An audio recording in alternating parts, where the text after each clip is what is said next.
Journey into Panther Sports, it really just grew out of sponsoring Bilal Fawaz. So I read about Bilal in an interview with him before he ever turned pro. This story really sort of hit me in my heart, and I felt that I remember going to bed that evening and thinking, God, I wish somebody would help that guy. And I woke up in the morning and I thought, maybe I could help him. And I reached out to Bilal, and ultimately I've sponsored him since his pro debut to where we are now, fighting for the British title.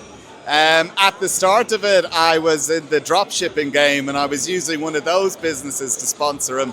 But then in time, I kind of learned a lot about what it is to be a professional boxer through getting to know Bilal, and we switched towards starting up Panther Sports, which ultimately we want to be a non-profit combat sports agency that will help young career professionals in order to sort of train and live more like professional athletes at that early stage where realistically the fight fees mean they have to work second or third jobs. So he was initially with MTK when the career started, then that fell by the wayside and we ended up with Goodwin Promotions, who've just had an incredible hand in developing Bilal's career through their shows in York Hall and getting him the opportunities like the English title eliminator and ultimately the Junaid Bostan fights, which is where I think Bilal really got to introduce himself to the British boxing public.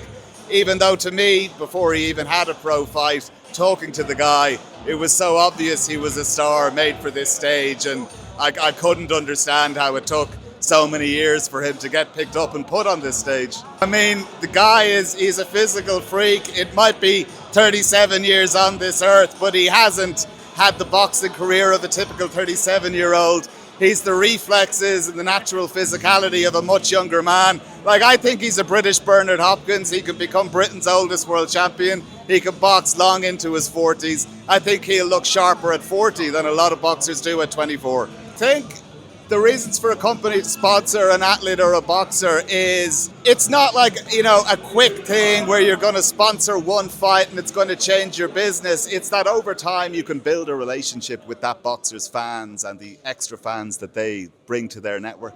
Never like a short, sweet hit from a sponsorship of a fighter. I think you have to be looking at it for the long haul and to how your brand can ultimately have been an important part of an 8 or 10 year journey that ended somewhere incredible.